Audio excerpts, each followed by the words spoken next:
Hello, Assalamu alaikum, students. This is your teacher, Azka, and I teach business and accounting to O and A level students.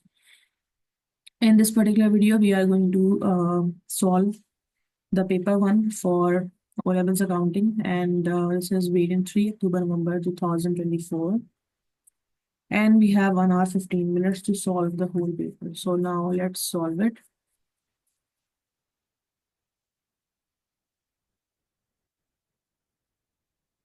Okay, so we have first of all question number 35 that which accounting principle states that profit should be recognized when title to the goods passes to the customer. So we have four options: materiality, money measurement, prudence, and realization. So we know that what is the materiality concept? Materiality concept says that you should always record those assets which basically have some like maybe material for the company. Money measurement concept that you should record those assets which have the monetary value. And what is basically prudence concept? Prudence concept that you should not overstate your incomes and understate your losses and understate your profits, overstate your profit. So this is basically your prudence concept says. But if you see that in this particular question, they're asking us that which principle states that profit should be recognized when title to the goods passes to the customer. So this is basically your realization concept, because your realization concept says that profit should be recognized when title to the goods passes to the customer.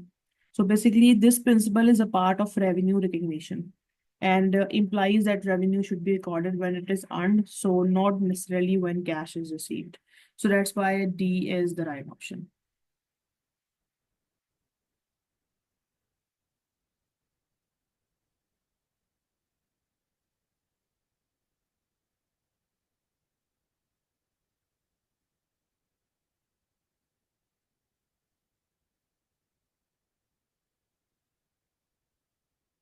Okay. So now let's see the question number 34. Question number 34 says that M Limited has made sure that its financial statements are comparable with those of the previous year. How does this affect interested parties? So basically, when the financial statements are comparable with those of the previous year, so it ensures that any changes in accounting policies or practices are clearly communicated. And like this will allows to like interested parties to understand the impact of those changes and make the informed decisions. So it means that A option is the right option, that they are made aware of any changes in the accounting policy. So A option is the right option. And question number 33, that Powell's gross margin increased from 16.5% in year one to 17.5% in year two. What would explain the improvement in the gross margin? So basically, an increase in the gross margin typically results from the higher revenue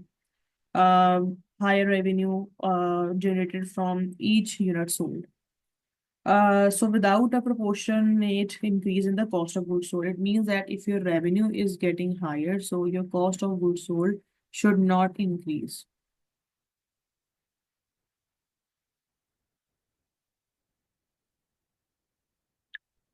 So increasing the selling price of the good sold would improve the gross margin if your selling price is increasing for the product. So it means that your gross margin will also improve.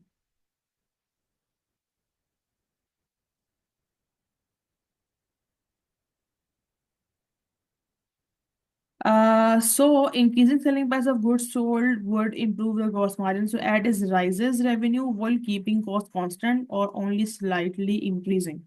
So only in that case your gross margin will improve.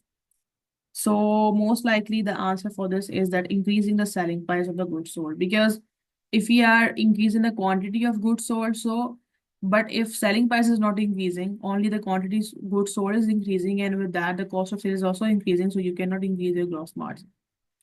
And if you see the C part, that offering trade discounts to the customers buying in bulk. So if you are giving the trade discounts to your customer, so it means that your sales will lower. and of course, the sales value will lower, and in that case, your gross margin will not increase. Selling goods at a reduced price. Again, if you are reducing the selling price, so it means that your sales will low and your cost of sale will, let's say, if it is increasing or if it is whatever is happening, but if the sales are decreasing, so your gross margin will also decrease. But here in the case, the gross margin has increased from year one to year two, so it means that B option is the right option.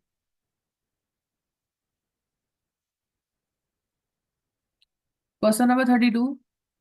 The trade payables turnover of business is 36 days. What do these 36 days represents? Okay, so the trade payable turnover ratio represents how long on average it takes for a business to pay its suppliers after purchasing goods on credit. So a figure of 36 days means that on average, the business takes 36 days to settle its outstanding payments to the supplier. So it means that, as you can see, in the A option, they are saying the average number of days before the business purchase for the goods on credit. No, it's not aligning with the definition of trade payable turnover. B is the average number of days taken by the business to pay its credit supply. Yes, this is basically trade payable turnover shows. Average number of days a business allowed by credit suppliers to pay for the goods. No, it's again not like this that your credit suppliers are allowing you to pay the amount after 3 months or something like that, and more maybe for 36 days. This will be your trade payable turnover. No, trade payable turnover totally, like it states that how or like on long or maybe on average it takes for a business to pay its suppliers after purchasing goods on credit. So it means that B option is the right option. Now let's see the second 31 question that Vani provided the following information. Non-current assets, we have current assets, current liabilities, profit for the year, and what was the return on the capital employed. So we need to find it out. Okay. So for return on capital employed, we follow the formula. And the formula we use for this is profit for the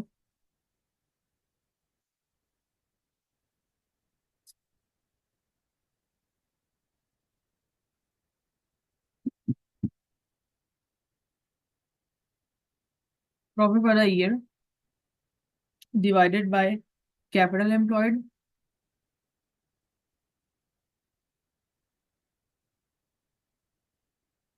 multiplied by 100. Okay, so we how we can find out the capital employed first. So we have the profit for the year, but we need to find out the capital employed. So formula for capital employed is non-current assets plus current assets minus current liabilities. So non-current assets we have 1,10,000 and plus 25,000 is current assets minus 15,000 current liability. So altogether we have the capital employed, which is $120,000. Now you just need to put this information into this formula. So profit for the year is 23,000 and capital employed is 120,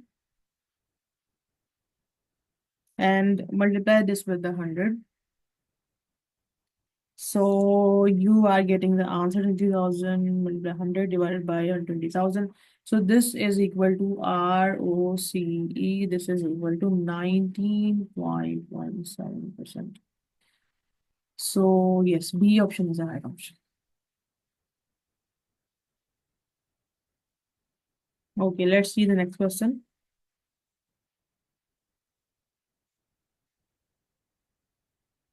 So, Shelley does not maintain a full set of accounting records, but was able to provide the following information. Okay.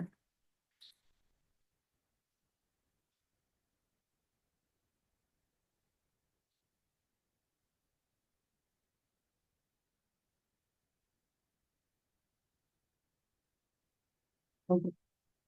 Shelley does not maintain a full set of accounting record, but was able to provide the following information. We have sales for the year end 31st August 2023, 80% of which were on the credit.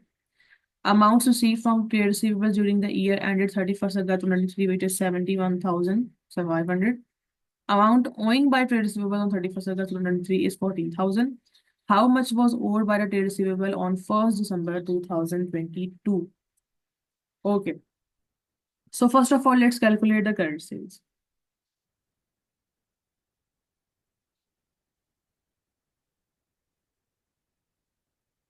97,500 multiplied by 80%.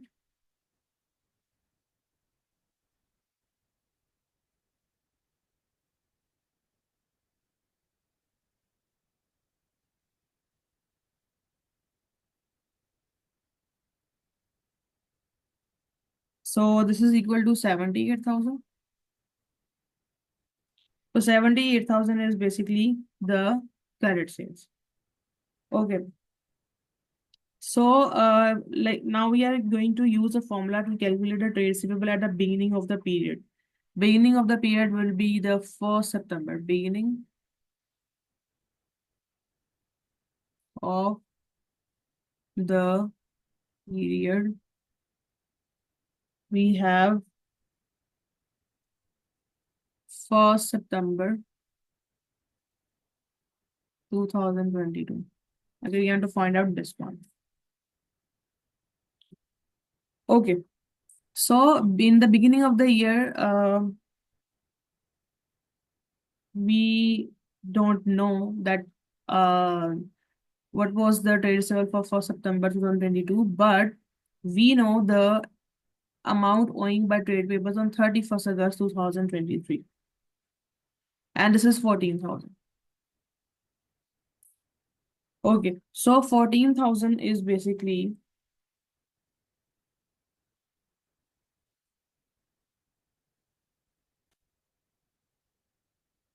for that we have to prepare a SLCA, share as a control account, and through share the control account we can easily find out the opening balance.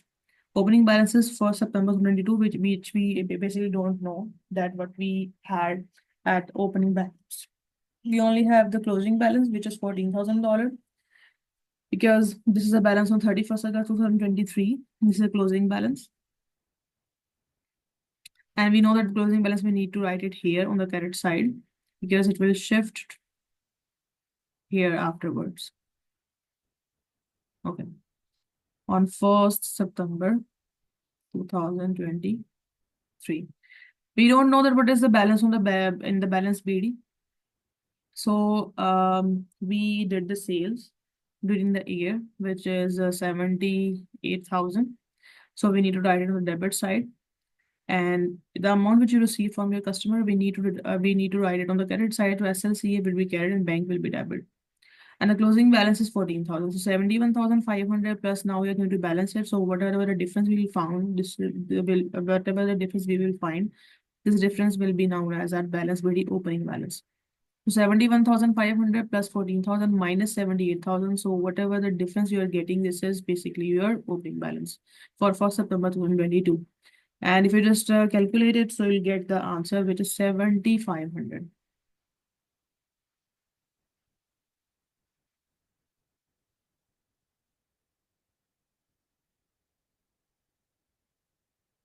Okay, so now let's see this next question. That average inventory of a business was $40,000 and the rate of inventory turnover was 5 times a year. Markup was 20%. What was the revenue for the year? Okay, so this is like a long question to do. First of all, rate of inventory, we have 5 times of a year. Average inventory is 40,000. Markup is 20%. So we can find out the revenue if we somehow find out the cost of goods sold. So we can easily find out the cost of goods sold with the help of inventory turnover formula, because we have the average inventory and like we have the inventory turnover times, and also we have um, the average inventory. So we can easily put this information into the formula and we can get the cost of goods sold easily. Okay, so inventory turnover is equal to cost of goods sold divided by average inventory.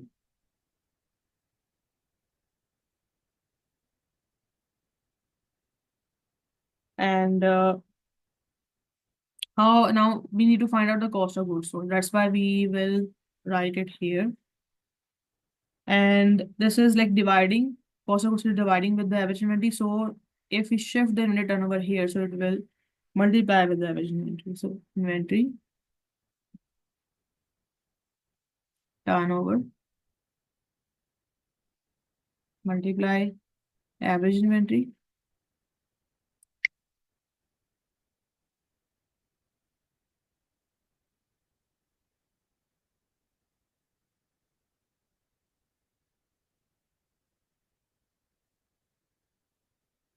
Okay. Cost of goods sold. We have the average inventory turnover, which is equal to 5. We have average inventory, which is $40,000.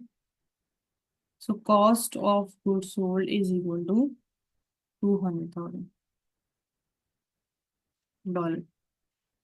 Now we have the markup, so we can easily find out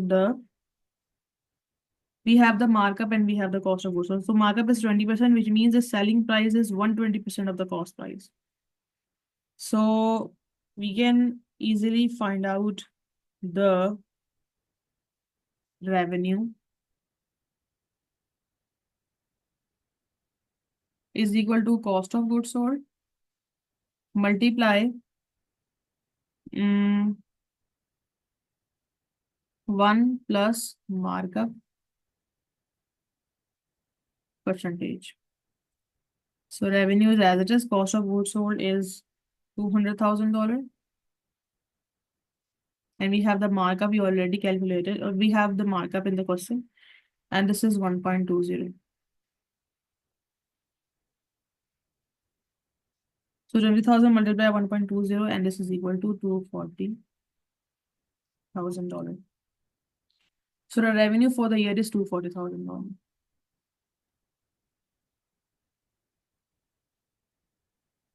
Now let's see the question number 28. A factory makes the uniforms for school children, which what is not included in the calculation of prime cost in the factory's manufacturing account. Okay. Cost of clothes used to make uniforms. So this is included, but they're asking us to that which is not included in the prime cost. So that's why it's not the right option. Delivery cost of bringing the clothes to the factory. So this is again related to the prime cost, and that's why this is not the right option. Wages of our drivers who deliver the completed uniform to the shop. Yes. So wages of our driver we cannot trace it. That's why C option is the right option. Wages of the swing machinist who make the uniforms. Of course, like they are basically a direct labor cost. That's why this is a part of prime cost. So this is not the right option. So C is the right option. Okay, so now let's see. Tharto is a manufacturer and his manufacturing count for the year ended 31st December showed that his work in progress had increased. Okay, so work in progress has increased. So how did this affect the cost of production and the cost of sales? So basically when work in progress increases, so it means that some of the goods that were in the process of being manufactured at the end of the period have not yet been completed. So how this will affect the cost of production? So cost of production may decrease um, because like some of the costs are carried over to the next period instead of being included in the finished goods. That's why. And your cost of sales, since more goods are still in progress and not yet completed or sold, so the cost of sales will decrease as fewer goods are available for sale. So decrease, A option is the right option.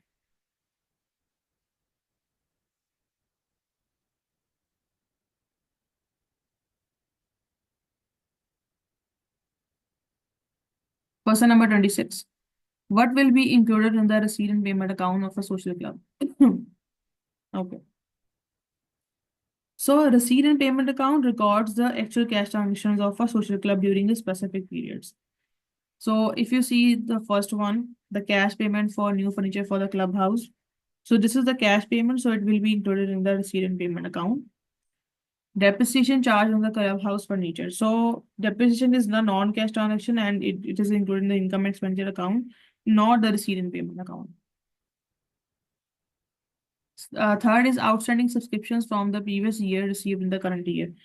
So this is cash received during the current period, so it will be included in the receipt and payment account. Subscription owed by members at the end of the current year. So these are amounts to be received in the future. So you're not included like in the they're not included included in the receipt and payment account. They would be included in the balance sheet, like the statement of financial position. So 1 and 3, B is the right option.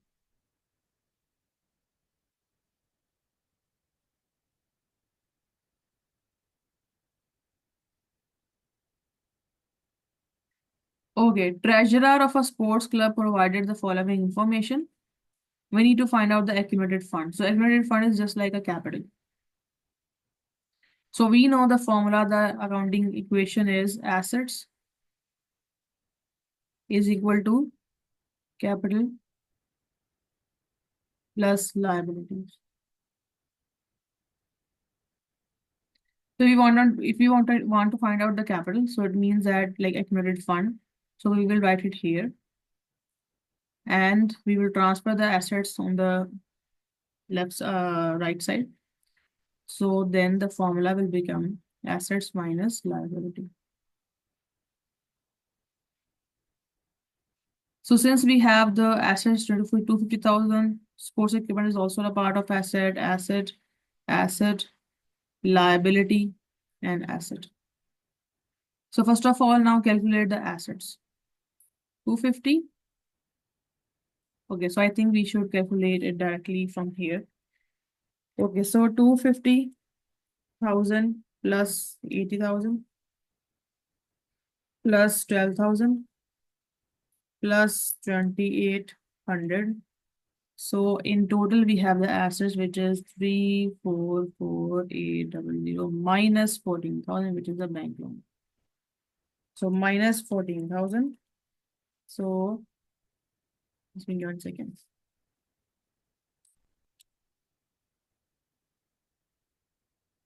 344,800 minus 14,000. Okay, so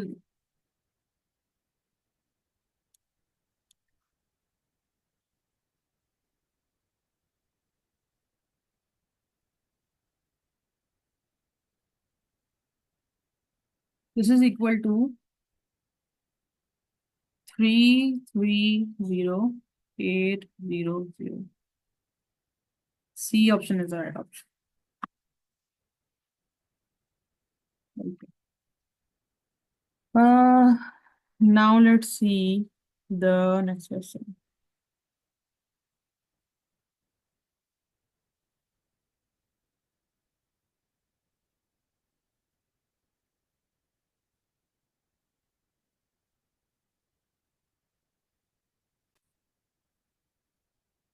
Now let's see the question number 24. At the start of the year, B Limited had 45,750 total equity, which is this, of which 10,750 was retained earning. It means that 10,750 is already the part of the total equity. That's why we don't need to add it separately. At the year-end, company had transferred $1,000 to general reserves. So basically, general reserves we kept aside as a saving for the future, as a general, it's known as a general reserves. And 1,000, because it's not out from the business, still in the business, you just keep this kept aside for like as a saving for the business. That's why we don't need to deduct this. But you paid a dividend, which is $2,800. So that's why I'm going to deduct this from the total equity. And there is profit I have made it during the year, which is 4,995. So I have to add this into the total equity. So total equity minus dividend paid plus profit for the year. So you have the answer, which is 47,945. So C option is the right option.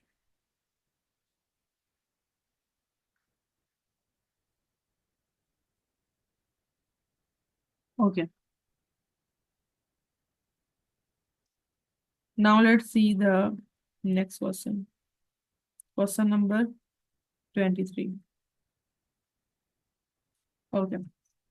Where statement correctly describes the effect of limited liability if a business fails.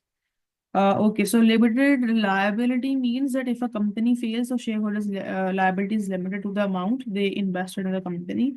It means the value of their shares. So they are not personally responsible for the company's debts beyond this amount. So A seems to be the right option, that a shareholder can only lose the money they agree to pay for their shares. So yes, this is the right option, can say.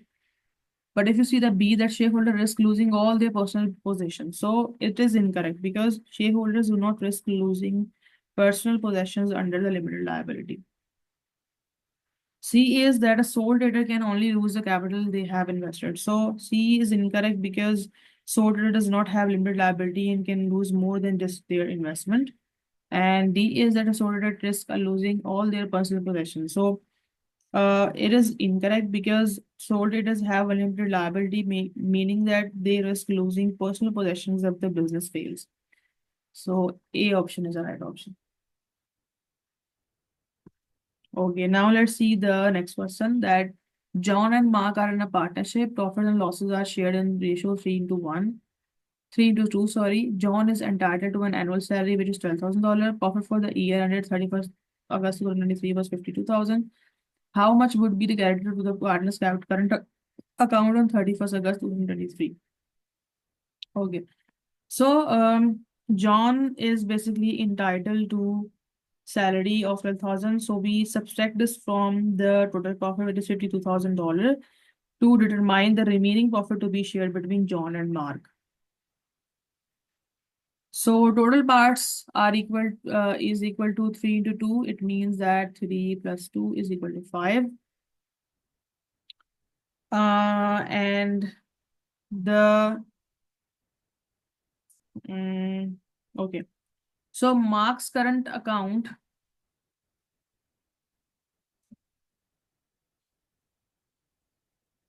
this is profit, which is 52,000. We need to deduct the salary, which is 12,000. So it is equal to 42,000. No,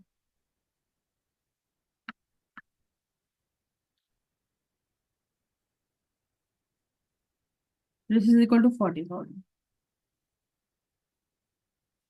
So now multiply the 42,000. Now we are going to see the John and Mark share. John and Mark share. This is our residual profit, which we need to split between John and Mark. So 40,000 multiply 3, 4, 5, 40,000 multiply 2 over 5.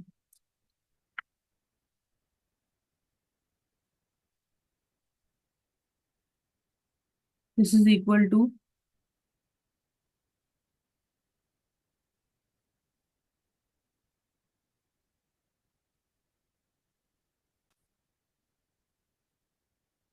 okay, so for John's share, just multiply the residual profit, which is 40,000 multiply 3 over 5. So you'll get the share for John, which is 25,000, and for the Mark, to find out the share of for the Mark is 40,000 multiplied 2 over 5, and this is 16,000. So 16,000, 16,000 for the Mark current account is okay. But if you see that in the current account, we need to write the profit share on the current side as well as a share salary. So John is receiving the salary, which is $12,000. So it means that we need to add 24,000 plus 12,000, and this is equal to 36,000. So 36,000 is this one. It means that the option is the right option. Okay. So what is the disadvantage of operating as a sole trader? So as a sole trader, business owner typically has limited access to capital because they really rely mainly on personal funds alone. So they can't easily raise large amounts of capital through shares and borrowing as a corporation or partnership could. So yeah, so we can say that the C option is a A option is a disadvantage. But now let's see the other one. So bookkeeping records are more complex. So is it correct? Because bookkeeping records are generally simpler for soldiers, not more complex. And C is that decisions may take longer to implement. It is incorrect because decisions can often be made very quickly as a soldier has full control. D is the liability of the owner is limited. So it is incorrect because sole trader has a limited liability, meaning the owner is personally responsible for all business debts, unlike a limited liability company.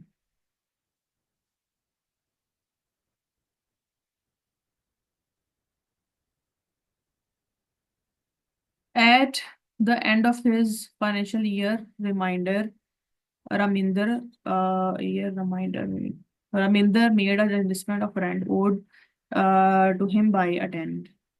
How does affect the reminder's financial statement? So, when rent owed to Raminder by a tenant is recognized that at the end of the financial year, it means that Raminder has earned income that has not yet been received in cash. So, this would result in so how the profit for the year will affect. So, the rent owed increases the income, so it increases the profit for the year. So,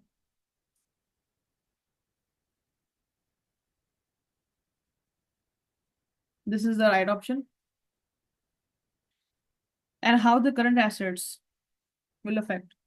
So since the rent is owed but not yet received, it represents an amount to be collected in the future, which is receivable and thus increase the current assets. So D option is the right option.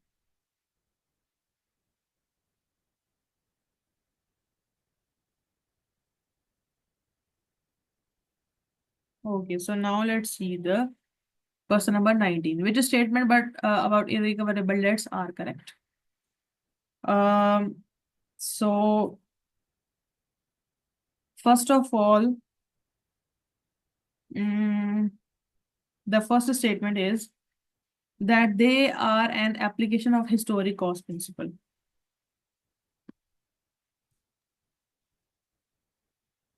Mm-mm. Basically, in irrecoverable debts are debts which will not paid by the credit customer. So, uh, this is correct because irrecoverable debts are amounts owed by customers that are unlikely to be collected. And also, irrecoverable debts reduce the total value of the trade receivables. This seems also correct because when a debt is considered recoverable, it is written off, which reduces the amount of trade receivable reported on the balance sheet. So it seems that 2 and 4 is the right option, but let's see the other one. That irrecoverable debts increase the value of current liabilities. If you see this one, so this is incorrect because irrecoverable debts are related to trade receivable and do not directly impact the current liabilities. And irrecoverable debts are like the application of historic principle. This is also incorrect because historic cost principle refers to recording assets at their original purchase cost, and irrecoverable debts are more related to revenue and receivables management, so not cost measurements. So D option is the right option. Now let's see the next question.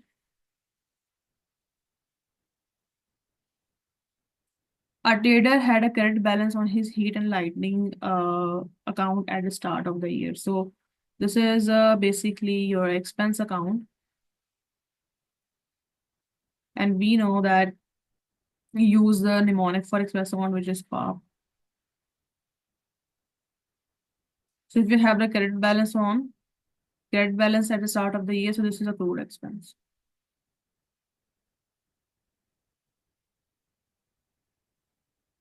B option is the right. Okay, now let's see the 17. Why should a business depreciate its non-current assets? So basically, depreciation is an accounting method used to allocate the cost of a non-current asset over its useful life. The purpose of depreciating an asset is to match the cost of asset with the revenue generates over time in line with the matching principle of accounting. So this ensures that expense of the asset is spread out over the periods in which it contributes to earning income. So let's see the A, that to charge the cost of an asset as an expense in the year of purchase. So it is incorrect because depreciation is spread over the asset's useful life, not charged in the year of purchase. It is also incorrect because depreciation is non-cash expense and is not directly related to the cash availability for the replacement. C is also incorrect because depreciation reduces the carrying value of an asset over time, so ensuring it is not overstated, but this is the secondary effect. So D option is the right option. This is a primary reason for depreciation to match the capital expenditure against the revenue expenditure to help to generate the revenue that assets help to generate. So D option is the right option. Okay, now let's see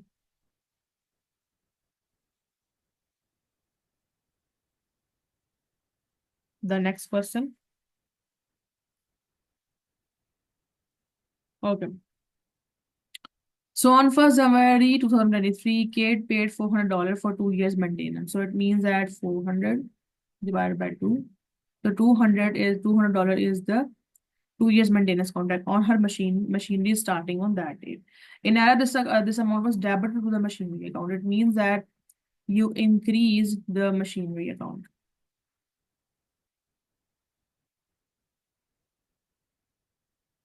with 400.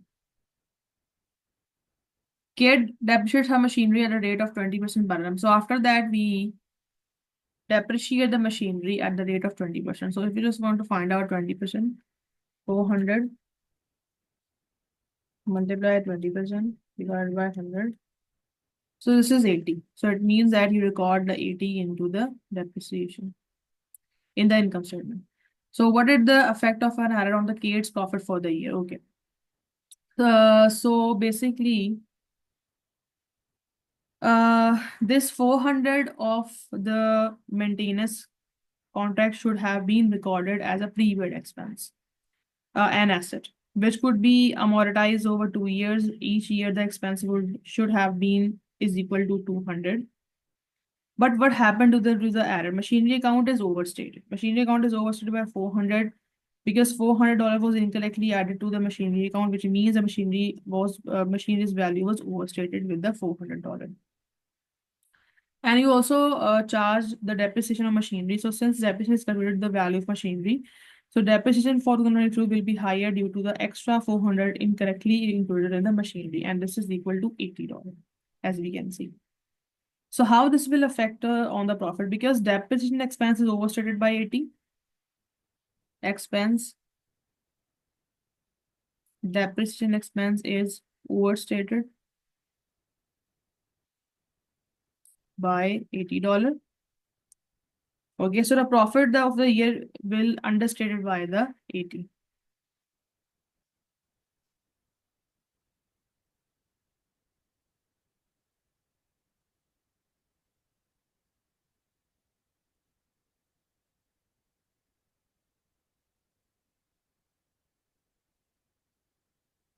Okay. So however, we also need to consider the correct treatment of $400 for maintenance contract was to amortize $200 for the year, not to capitalize. So the mistakes also means that maintenance expense of $200 for the year was not recorded. We have to record this $200 in the machinery expense, but we haven't recorded it. So it means that we have understated the expense. Understated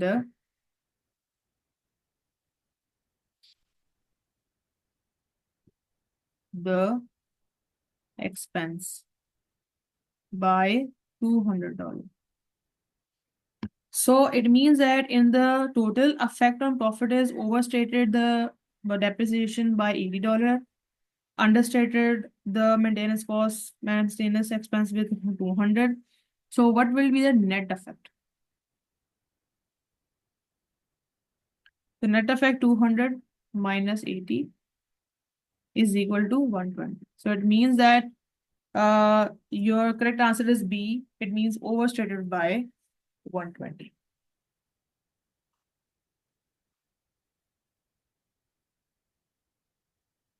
Okay. Now let's see the question number 15.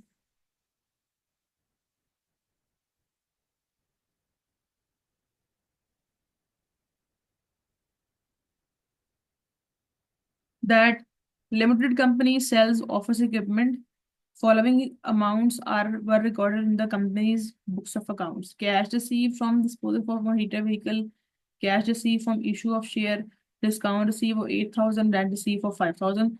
What was the total capital receipt of the company?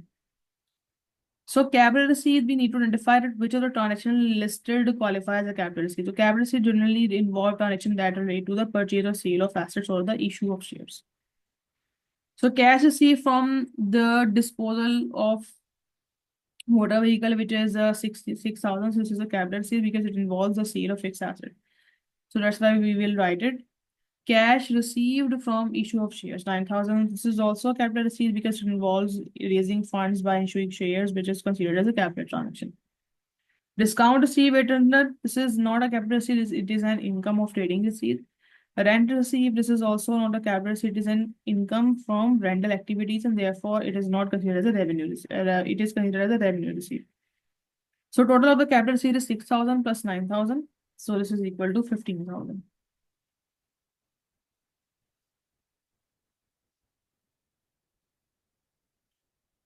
Okay, so Raj is both a customer and a supplier of Balbir. Raj's account in Balbir sale ledger showed a debit balance of $300. There was a credit balance of $100 on Raj account in Balbir's purchase ledger. A contra entry between the two accounts was agreed, which entry would Balbir makes in his purchase ledger control account. Okay, so in this situation, Raj is both a customer and supplier to Balbir. So balance in both the seller and purchaser needs to offset by a contra entry. So as you can see that there is a debit balance and in SLCA 300, which is basically Raj owes Balbir, and there's a credit balance in purchase ledger, which is $100, which is Balbir owes Raj. So contra entry will offset the balances between the two ledgers. So since Balbir owes Raj 100 in the purchase ledger and Raj owes Balbir 300 in the sales ledger. So Balbir make a contra entry for a smaller amount, which is 100 and offset it. So remaining balance of 200 will still be outstanding in the sale ledger. So it means the credit balance of $100 in the purchase ledger will be cleared by the contra entry. So the amount $100 will be carried in the purchase ledger control account. So the correct entry to make in the purchase ledger control account is a credit of $100. Sorry, uh, my mistake. Basically, in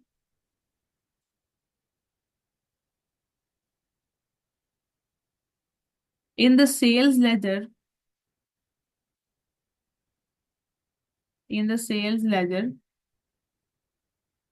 Raj account as a customer. Okay. Debit balance is basically 300.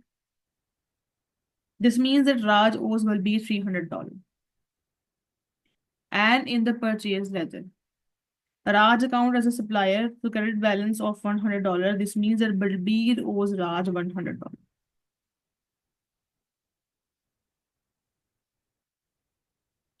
So Balbir needs to make a contra entry between the two accounts, which will offset the amount. So first of all, we are going to offset the amount. So the total amount owed by Raj from the sale ledger is 300.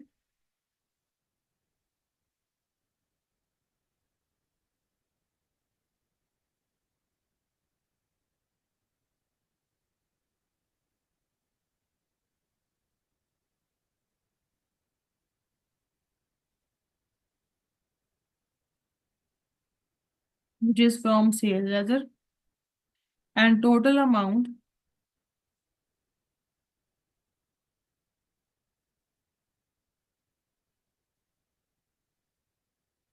owed to Raj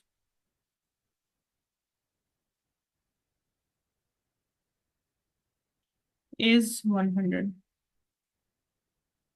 And this is from the purchase ledger.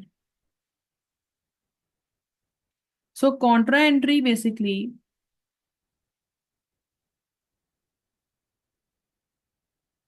the amount of 100 in the purchase ledger will be debited because it reduces the amount owed by Balbir to Raj. And the remaining balance will be $200. Remaining balance will be $200 from the sale ledger will still be outstanding in the sale ledger as $100 owed to Raj is cleared. So it means that purchase ledger control account should be debited with the $100 to reduce the liability owed to Raj in the purchase ledger. So the correct answer is C, which is debit $100. Now let's see the next question.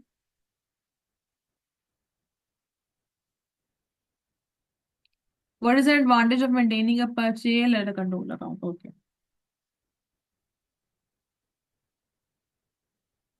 So the first one is that it detects the errors of omission. So the purchase ledger control account itself does not necessarily detect error of omission. It helps in aggregation and reconciliation of individual supplier accounts, but errors in individual transactions would typically be detected through the other means.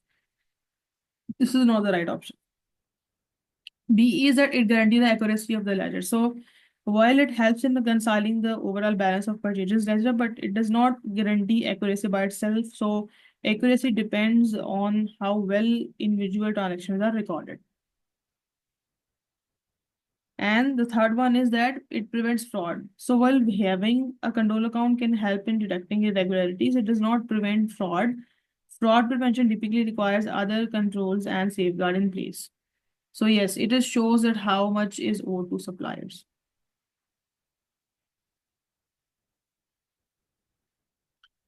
Okay, now let's see the next one.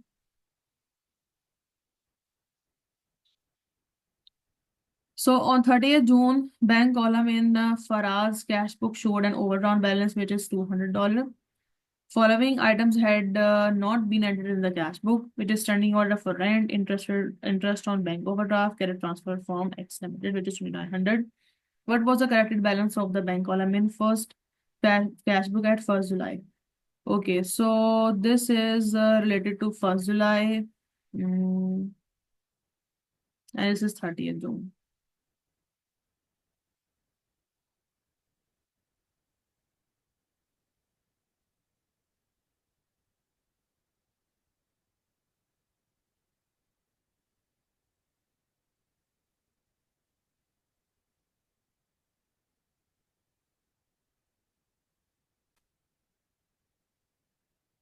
Okay, so in the cash book, we have the overdrawn balance, which is $2,000 on 30th June.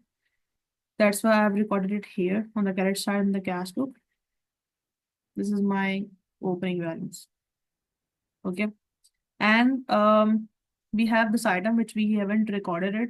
Standing order for rent, which is $200. So we will record on the credit side because this is the outflow.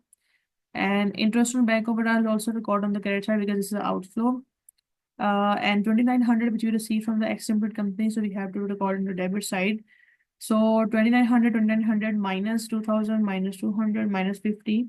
So we have the closing balance which is 650 and this will transfer here on 1st July.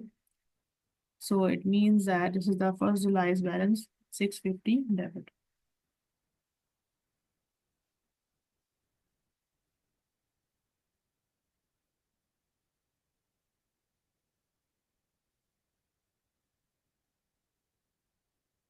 Okay, now let's see the question number 11. What is true about the bank statement? Uh, the first one is that it is demanded by the bank for repayment of an overdraft. So this is incorrect because a bank statement does not typically demand repayment of an overdraft if it merely provides a summary of transactions and the current balance. A separate demand for repayment would come from a bank's letter or notice. Next one is it shows a positive bank balance as a debit balance. So it is incorrect because in the context of bank statement, a positive balance money the balance has in the bank is shown as a credit balance, but not a debit balance. Conversely, in overdraft, let's say the negative balance is shown as a debit balance. So this is not the right option. C1 is that it shows a transaction affecting the bank account in a given period of time. So yes, this is correct because bank statement shows all transactions, including the deposits, withdrawals, interest, and charges. So that have affected the bank account over a specified period. So D option is the right option. Now let's see the question number 10. Jane took cash drawings from the business. Amount was debited to the purchase account and get to the cash. So how does this error affect the profit for the year and the current asset in the financial statement? So how the profit for the year will affect? So drawing should not be recorded as an expense and they should not affect the profit. So purchase account should reflect the cost of goods sold purchase for resale, not personal drawing. So therefore, debiting in the purchase account incorrectly would increase the expenses, leading to an artificial decrease in profit. So since more is recorded as a purchase and then should be. So that's why your profit for the year will decrease. Okay. And what about the current assets? So the credit to cash represents a reduction in cash, but the cash drawings are personal withdrawal, not a legitimate business expense. So effect on cash is correct. Cash is reduced, but this is a part of the drawings, not an operational transaction. So there is no effect on current assets beyond the cash account being reduced. There is no effect on the current assets. So it means that in conclusion, profit for the year decreases due to incorrect debit into purchase. Current assets, there is no effect apart from the reduction in cash. So the correct answer is A. Now let's see the question number 9.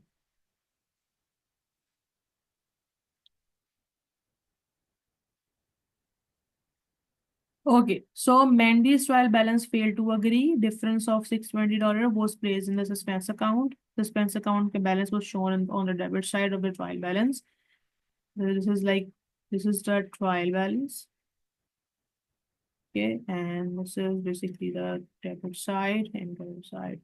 And here we have the suspense, which is $620, the debit side. Okay. So basically, if you see the options,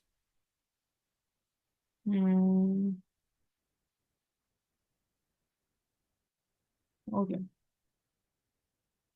Now let's see the first one, the A, that there's a discount allowed of 310 had been credited to the discount received account. So discounts allowed are typically debited to the discount allowed because it's an expense.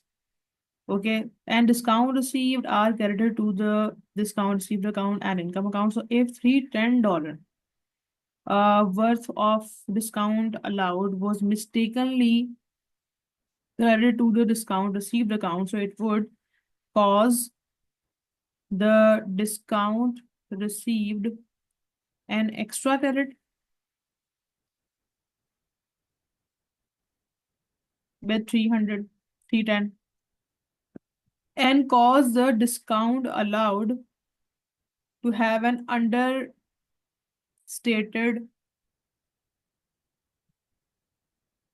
credit since there is a no debit was made to correct amount. So this would lead to a discrepancy of 620 because $310 error would cause a 620 difference when considering the both debit and credit side of the trial balance, as the error would affect both sides of the trial balance. But if you see the B part, the discount received of 310 had been carried to the discount allowed account. So this error would also result in trial balance discrepancy, but it would not explain a difference of $620, which is this. The amount would only cause a 310 discrepancy, not 620. Okay. If you see the value of closing inventory, so the first thing is that we don't record the closing inventory in the trial balance. We only record the opening inventory trial balance. So these two options is absolutely wrong. So it means that A option is the right option. Now let's see the next one.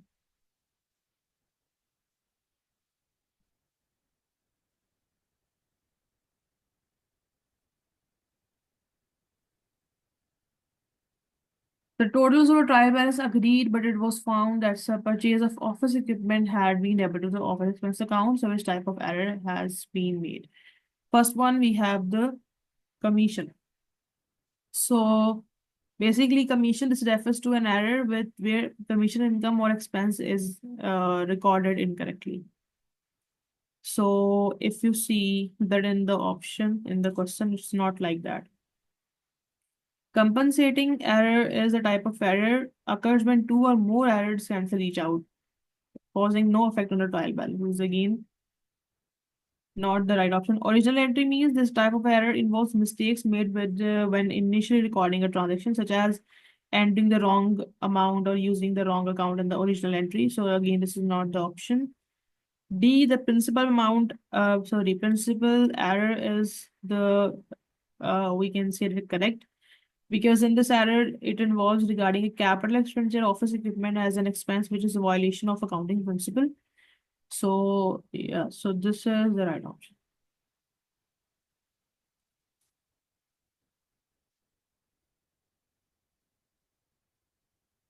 Okay. So following account appeared in the ledger of Ali, what is it? But the statement is correct. The first one is that on 1st June, okay, on 1st June, Ali was owed $220 by Jacob. So yes, it's correct because opening balance of 1st June is 220. This means Ali is owed 220 by Jacob on June 1. The balance BD represents the amount Jacob owes Ali at the beginning of the period. So this is the right option. But let's see the other ones. B. That on 4 June, okay, 4 June, Ali paid Jacob 210 by check. So it is incorrect because 210 on June 4 represent a payment made by Jacob to Ali, not the other way around. So credit entry indicates Jacob's payment to Ali. This is again the wrong option. C is that on 22 June, Jacob sold goods to Ali for $400. This is one. Okay. So this is 30th June. They're talking about 22 June. Okay, so this is one. So it is also incorrect because sales entry of $400 means Ali owes Jacob 400 for goods sold, not the other way around. And let's see the D one, that on 30th June, Jacob was owed $400 by Ali. So this is again incorrect because on 30th June, balance CD shows $400 in the credit column, meaning Ali owes Jacob 400, not the other way around. So it means that A option is the right option. Now let's see the question number 6.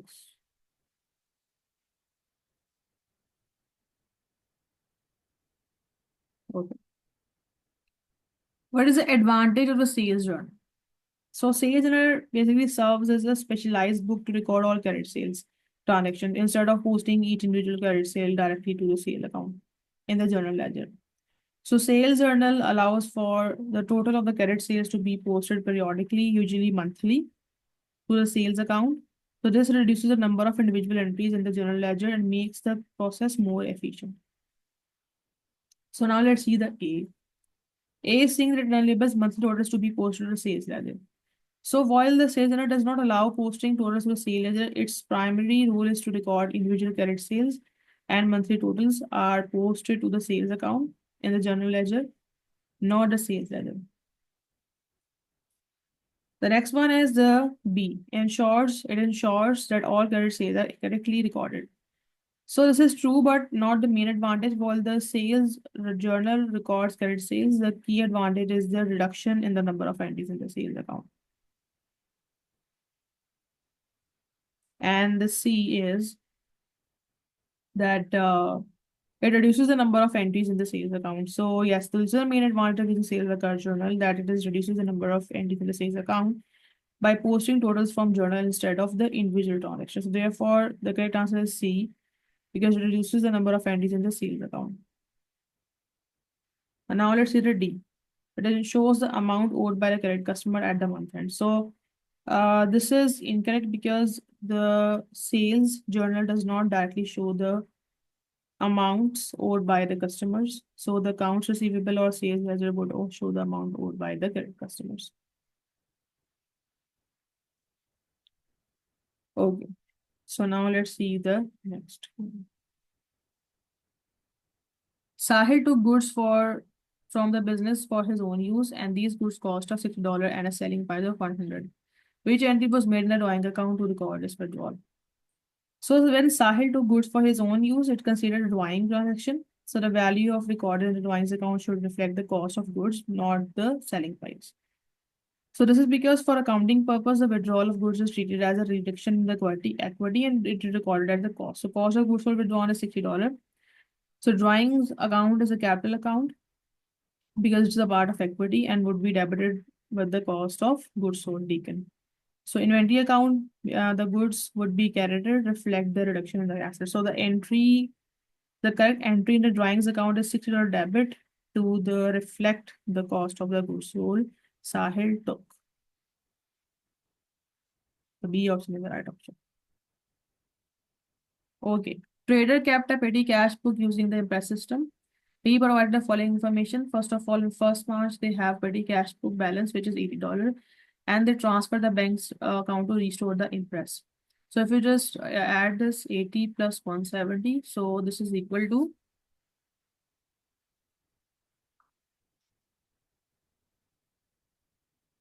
250. So it means that 250 is basically they need to restore. That's why they transfer 170. So it means that each month they have to restore a $250 amount in the petty cash book. So petty cash payment is 195. So just deduct 195.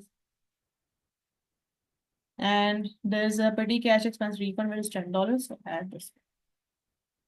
So 250 minus 195 is equal to 55. 55 plus 10, this is equal to 65.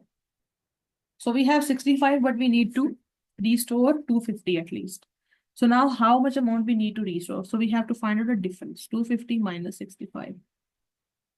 So minus 250. This is equal to 185. We have to give 185. This is the right option. Okay. So now let's see the third question. Which business document is used by a trader to record the amounts deposited in the bank account? First one, we have the bank statement. So this is a document issued by the bank that shows the transactions in the accounts, including deposit and withdrawal, but it is not used for to record the deposit rates. Check counterfoil, this is a part of a check that remains a checkbook after a check is written, showing the details of issued check, but not used for the recording deposits. Paying in slip, it is used by a trader to record amounts deposited in the bank account. It is a form of the that details the cash or checks being deposited in the bank account and is presented at the bank when making the deposits. Is the right option. And the D1 is a statement of account. So this document is a summary of transactions between a business and another entity, such as customer or supplier, but it does not directly relate to recording a deposit in the bank account. Let's see the question number 2. At the end of her first year of trading, Zoe had $5,500 in her bank account. This is basically asset. Uh, she paid $5,000 of her own money with a business bank account, and she used $2,000 of this amount to repay a business loan. What effect would these transactions have on her assets, capital, and liability? So deposit of $5,000 into the business bank account increases the assets by 5,000. Since cash is an asset, and the repayment of 2,000 business loan decreases the cash, which is also an asset. So the net effect of an asset is 5,000 minus 2,000. So this is 3,000. So it means that your asset will increase with the 3,000. Okay. Now let's see the capital. So basically, Zoe deposited her $5,000 into the business bank account. It increases the capital. Okay. And since it's her personal contribution to the business, so therefore Zoe's capital increases by 5,000. Okay. And what about the liabilities? So repayment of 2,000 business loan reduces the liabilities. Okay. Since the loan is a liability for a business, so therefore liability decreased by 2,000. So it means that B option is that.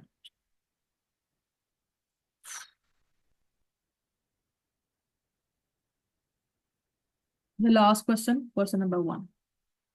What is the purpose of measuring the business profit and loss? So the purpose of measuring business profit and loss is to assess the financial performance of the business over a period of time. So by determining whether the business has made a profit or incurred a loss, or the owner or management can evaluate how well the business is doing in terms of generating revenue versus its expenses, analyze its ability to grow, invest in new projects, expand operations, or attract investors based on its profitability. So now let's evaluate the options. First one is A, to check the productivity of the employees. So while business profit and loss can provide indirect insights into the overall business performance, it does not specifically measure employee productivity. B is yes, it's the right option because I already explained that why it's right. C is to determine how much cash is available. So profit and loss statement shows profitability, but the cash flow statement is a document that provides insights into the actual cash available in the business. It's not the right option. D is that while inventory is considered in the cost of goods sold, um, and it affects the profit, measuring profit and loss is not primarily aimed for this one. So this is again not the right option. So this is it for today.